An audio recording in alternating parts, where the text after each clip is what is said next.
Здравствуйте, в эфире телеканала «Итоги дня», в студии Надежда Саханская. Коротко о главных событиях. Новые меры социальной поддержки, объединение соцстрахования и пенсионного фонда. Глава Якутии провел рабочую встречу. Каток вместо дорог и тротуаров. Расскажем о безопасном поведении при гололеде. Организация досуга детям мобилизованных. В Якутии будет организован отдых в лагерях. Узнаем, где и как подать заявку. Как правильно сделать повязку, наложить жгут и шину. В Алдане открыли курсы по медицинской и военно-тактической подготовке для всех желающих. Несут добро. Волонтеры в Нерюнгри приступили к реализации благотворительного проекта. Расскажем подробнее. Народные депутаты Госсобрания Илтумен рассмотрели и приняли в первом чтении проект закона о государственном бюджете. Помимо национальных проектов будет реализовано 27 государственных программ по реализации задач от расселения из аварийного жилья до повышения оплаты труда бюджетникам. Благодаря поддержке Совета Федерации и Министерства финансов России дотации из федерального бюджета сокращены не будут. Общий объем доходов госбюджета республики на 2023 год составит свыше 257 миллиардов рублей, из которых 109 миллиардов – это безвозмездные поступления. Расходы бюджета составят около 260 миллиардов рублей. Мы же прекрасно понимаем, при каких условиях мы его принимаем сегодня. Да, в целом и макроэкономика, и геополитическая обстановка сегодня абсолютно нестандартная, скажем так, да, чем в прошлом году. Поэтому народные депутаты сегодня, скажем так, я бы заметил, очень консолидированно проголосовали за параметры внесенного бюджета 100%. Да.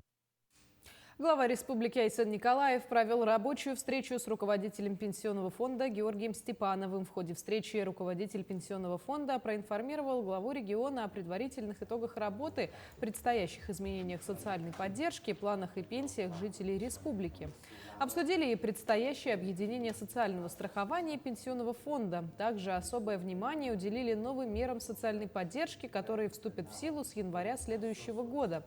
В конце встречи руководитель региона дал поручение, чтобы все пособия выплачивались и назначались своевременно и в полном объеме. Я проинформировал главу республики о тех мероприятиях, которые осуществляются на данный момент в соответствии с принятым решением о объединении двух фондов, это пенсионного фонда и фонда социального страхования, и образование с 1 января 2023 года нового социального фонда России. В Якутии в связи с завершением сезона навигации в республике закрывают паромные переправы. С 25 октября все пассажирские перевозки по маршрутам Якутск-Нижний Бестях, Кангалас-Сотинцы и на реке Алдан по маршруту Мегино-Алдан-Кискил будут осуществляться на судах с воздушной подушкой. Режим работы судов ежедневно с 7 часов утра до 7 вечера. Одну из отделяющихся частей ракеты «Союз-2-1Б», запущенной с космодрома «Восточный», обнаружили на территории Вилюйского района. Напомним, ракету-носитель с блоком космических аппаратов «Гонец-М» и «Скиф-Д» запустили 22 октября.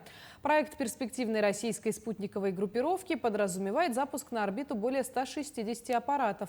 В сферу входят космические приборы широкополосного доступа в интернет.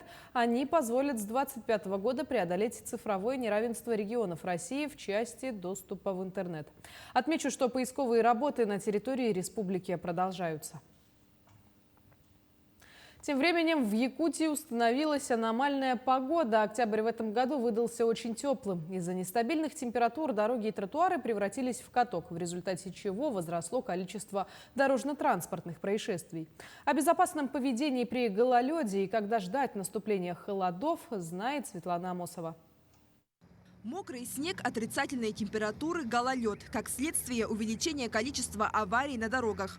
Каждый год в это время причины происшествий одни и те же. Это нарушение скоростного режима, дистанции и, конечно, несвоевременная смена резины с летней на зимнюю.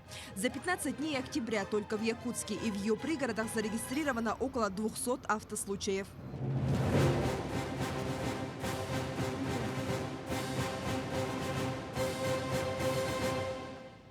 Из них с пострадавшими 14, и в них 20 человек получили травмы различной степени тяжести. Есть и дети-пассажиры. Передвигаться в эти дни стало сложно как автомобилям, так и пешеходам. Чтобы преодолеть небольшой промежуток тротуара, нужно очень постараться. После выпавших обильных осадков тротуары покрылись слоем снега. Нужно быть предельно внимательными и осторожными, ведь под ним может оказаться наледь. В такое время необходимо придерживаться определенных правил безопасности. Во-первых, никуда не торопиться и идти маленькими шажками. Лучше выйти из дома пораньше. Во-вторых, подобрать обувь на низком каблуке с рельефной подошвой. Также не держать руки в карманах.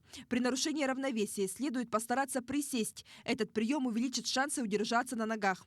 А в случае падения необходимо сгруппироваться и попробовать мягко упасть. Нельзя падать на прямые вытянутые руки или на спину. Мы опросили жителей Якутска и узнали, какими способами при гололеде пользуются горожане. У меня вон шипы вот такие. Вон. Помогает? Помогает, ага. Шипы помогают. Я не поднимаю ноги, единственное, надо не поднимать и не торопиться. Если будешь торопиться, вот ноги вот так вот, тогда нормально получается. А если поднимешь ногу, скользанешь и все, и полетел. У нас дождь. Ну а тем временем в Вилюйской группе районов в конце октября проливной дождь. Такое явление удивило жителей. В сети распространились видео с разных районов о необычных в такое время природных явлениях. Циклон очень глубокий, с большим запасом тепла, поэтому на западе территории вчера температура воздуха была на большей части плюс 4,8. В тыловой части этого циклона хороший ветер. Значит, в Жиганском и в Мельнинском районе скорость ветра достигала 20-27 метров в секунду. За потеплением всегда бывает похолодание. Поэтому к концу месяца текущей недели ожидается понижение температуры до нормы. Минус 18-23 градусов. Дневная температура 10-12. Синоптики сообщают, в начале месяца будет холодно, а после снова наступят теплые дни. Светлана Амусова, Джалус Накентьев, Павел Пахомов, Якутск. Глава Ленского района Жумарт Абельманов встретился с родственниками мобилизованных граждан. Он сообщил о мерах поддержки семьям военнослужащих. Это единовременная выплата в 200 тысяч рублей из республиканского бюджета и 50 тысяч рублей из бюджета Ленского района. Абельманов добавил, что мобилизованным гражданам направили гуманитарную помощь в виде продуктовых наборов, лекарственных препаратов и других необходимых вещей. На сегодняшний день в благотворительном фонде при Совете ветеранов Ленского района собрано более 1 миллиона рублей. Все средства пойдут на оказание поддержки военнослужащим. Отметим, в рамках частичной мобилизации из Ленского района в военные части страны отправились около 150 человек. Это жители Ленска, поселков Витим, Пеледуй и сельских поселений.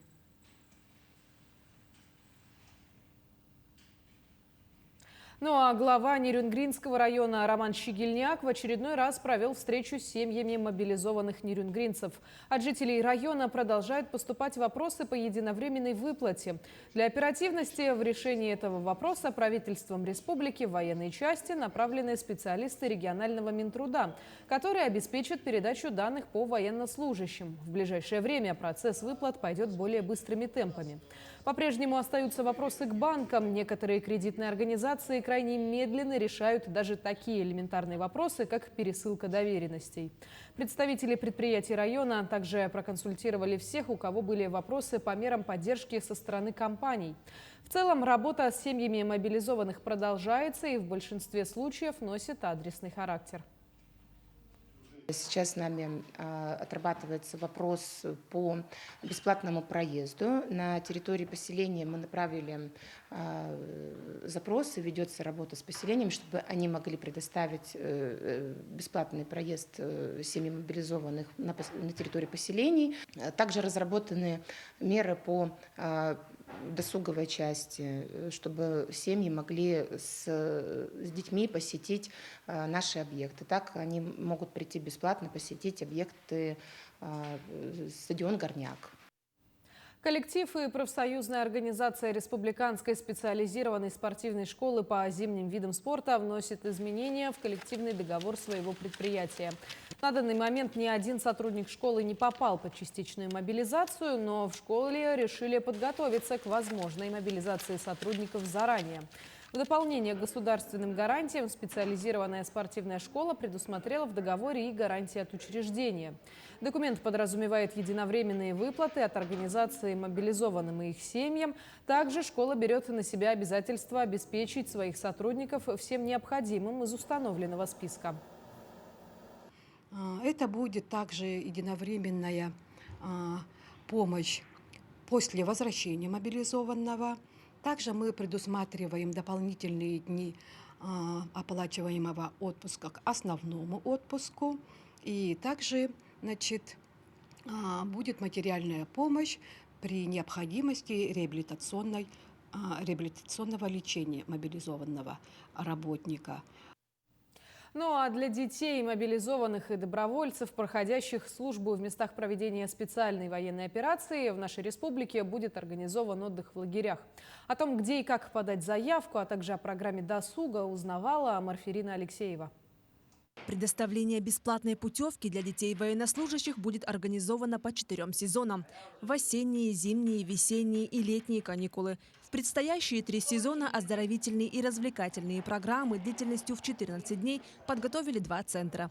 Это Сосновый Бор в Якутске и санаторий Сир-Устара в селе Кемпендяй Сунтарского улуса. Бесплатная путевка семьям военнослужащих предназначена детям от 6,5 до 18 лет. В летние каникулы во всех организациях отдыха и оздоровления детей на территории Республики Саха-Якутия. Для получения бесплатной путевки необходимо родителям или законным представителям обратиться в МФЦ. Также это заявление можно заполнить через госуслуги. Первая смена в центре Сосновый Бор стартует уже 7 ноября, а в санатории Сир-Устара с 14-го. Программа для ребят уже расписана. Помимо оздоровительных и развлекательных мероприятий подготовлена насыщенная образовательная деятельность. Съедутся 110 детей, активисты, это активисты школ, корреспонденты детского издательства «Каскит». Это именно на смену медиавызов. Да? И наряду с ними мы будем принимать именно детей из семей военнослужащих и мобилизованных. В рамках данной смены пройдет республиканский конкурс «Я лидер». Победители и призеры данного конкурса будут участвовать на всероссийском уровне, и мы будем прокачивать именно таланты и возможности детей именно по медийному направлению. По подобной программе сейчас в лагере организован досуг финалистов республиканского конкурса чтецов. Ребята полны восхищенных впечатлений. Тут не бывает скучно, потому что тут много мероприятий, и тут можно поговорить с разными людьми.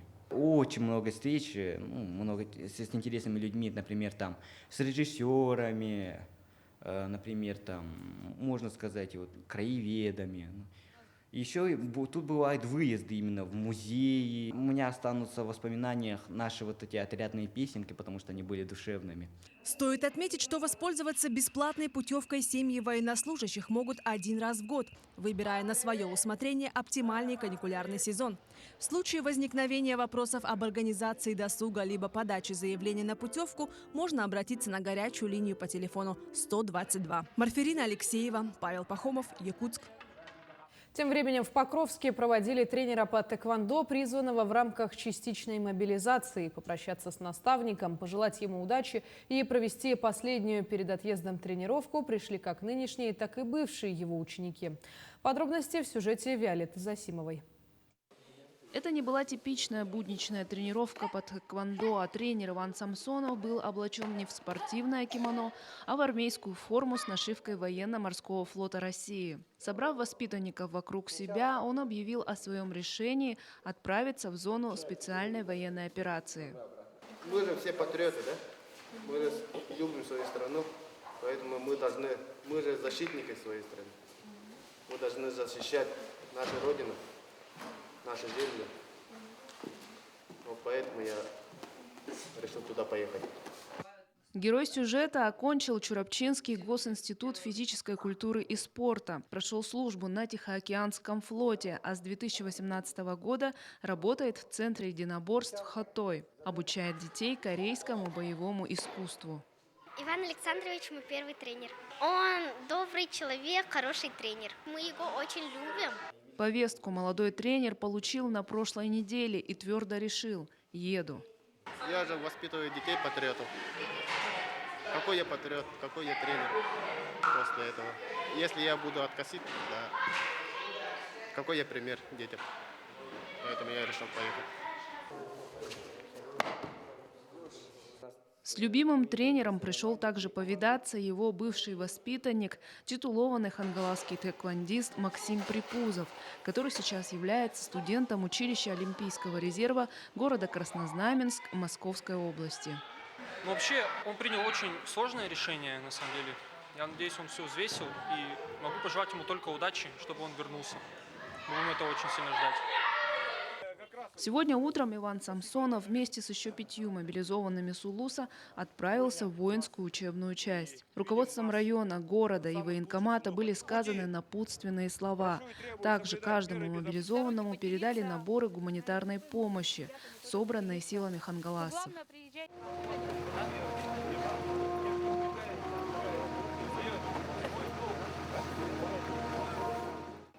Виолетта Засимова, Федор Тарасов, Хангаласский Улус. Между тем, в Алдане открыли курсы по медицинской и военно-тактической подготовке для всех желающих. Инициаторами выступило местное качество при поддержке узкопрофильных специалистов. Каким навыкам обучают на курсах, узнавал Руслан Павлов. Чуть-чуть вперед и на себя. Да. В режиме постоянного диалога со специалистами проходят занятия на курсах молодого бойца, как их здесь называют, хотя в ряду слушателей люди разного возраста и специальностей. На инициативу алданских казаков получить медицинские и боевые навыки откликнулись пока 11 человек, что по армейским меркам уже небольшой взвод. Мотивация курсантов очевидна. В нынешних геополитических условиях нужно быть готовым ко всему. Для тех, кто либо давно служил, либо вообще не служил, то есть здесь все равно обучают какой-то базовой медицине в полевых условиях, какой-то тактике, немного огнестрела как бы. Ну и то есть это может пригодиться в случае, если будет призыв, то есть определенных, определенных категорий, которые там БВ, например, ну и так далее. То есть есть же такие люди, у которых БВ и которые не служили. И то есть когда мы туда попадем, например, то есть нужно же что-то знать для себя, уметь там и так далее. Для детального погружения в тему к занятиям привлекают специалистов в той или иной области. Об оказании экстренной медицинской помощи рассказывают старшекурсники Алданского медколледжа. Как правильно сделать повязку, наложить жгут и шину. Эти навыки могут пригодиться и в повседневной жизни. Теорию сразу закрепляют практикой. В процессе участвуют и опытные инструкторы, которые делают поправки на тактическую медицину в условиях реального боя. Для них это все новое, на самом деле. Если кто-то даже и служил в армии, этого никогда никто не объяснял, в силу специфики. Я им объясняю новые передовые методы. То есть поэтому люди тянутся, им это интересно. Изучают здесь и современные тактические устройства, беспилотные летательные аппараты. Для Евгения Садовникова беспилотник – орудие труда, но в данном случае речь идет о его возможностях, технических характеристиках и умении управлять коптером. Я работаю маркшейдером, и непосредственно работаем с квадрокоптерами, поэтому мы пригласили показать, как принцип работы, как завести, как взлететь, какие приложения, какие программы. Но главное, к чему подсознательно тянет мужчин, это обращение и работа с оружием. На курсах оно есть, правда, не боевое, но, как говорят инструкторы, к завершению месячной подготовки удастся побегать и пострелять. В данное время работаем с массогабаритными макетами, с охолощенным оружием, пока без боезапаса, для наработки навыков обращения, соответственно, техника безопасности и тому подобное. Дальше посмотрим. Стоит отметить, что курсы открыты для всех желающих, как для мужчин, так и для женщин. Они добровольные и совершенно бесплатные. Поэтому здесь нет тех, кому это не интересно. А вот цель у курсов одна – подготовить население к возможным условиям выживания в экстремальных и боевых условиях. Как ни крути, а война, она на пороге. Руслан Павлов, Сергей Шипачев, Александр Лукин, Алдан. В честь 390-летия вхождения Якутии в состав российского государства состоится патриаршая литургия. Служба по решению Святейшего Патриарха и по просьбе главы Якутии будет совершена 4 декабря в древнейшем храме Москвы и государства в Успенском соборе Кремля. По уже сложившейся традиции, эта литургия будет третьей в ознаменование очередного пятилетия развития республики, совершаемой на церковнославянском и якутском языках. Святейший Патриарх знает эту традицию и с благоговением готовится к ней, и даже некоторые возгласы будет говорить сам. Будет хор, который будет исполнять песнопение на якутском языке. И мы очень ожидаем с большим волнением и с надеждой те наставления, которые Святейший Патриарх обратит ко всем якутянам, поскольку, как всегда, они очень живые и очень насущные. Ну а в Ленске сегодня торжественно открыли новый телятник на 200 голов молодняка. Новый объект – это одно из подразделений Батамаскова. Находится он на Тихане в 7 километрах от города. Долгожданное событие – открытие нового телятника. Сегодня он стал первым и единственным в городе. На протяжении многих лет предприятие осуществляло свою деятельность только в селе Батамай. Там в прошлом году был открыт телятник на 200 дойных коров. Но с развитием предприятия и увеличением поголовья условия содержания стали стесненными. Требовалось дополнительное место. По решению главы района под новый телятник было выделено заброшенное здание птичника в городе. На реконструкцию помещения было затрачено 12 миллионов рублей. Все средства из бюджета самого предприятия. За неполных 2 месяца мы смогли здесь провести колоссальную работу. Этот коровник полностью механизирован, установили отопление, навозоудаление механизировано, автоматизированное поение. Также соседство с пашней подразумевает то, что мы навоз будем вывозить на пашни, удобрять наши пашни. То есть здесь мы в будущем планируем создать полноценное тиханское отделение, которое будет специализироваться на производстве мяса. Первые обитатели телятника переедут сюда уже через пару недель. Уже набран коллектив, который будет заниматься откормкой молодняка. И, конечно, радостно то, что мы сюда переезжаем, то, что не будем скучно там стоять. И есть отдельное уже разделение, то, что вот мясная отрасль и молочная. Вот, в принципе, работы ждет много. Ну, надеюсь, все справимся. Здесь, на птичнике, как уже стало понятно, вся работа предприятия будет направлена на производство мяса. Сегодня на его территории заканчивается строительство убойного цеха.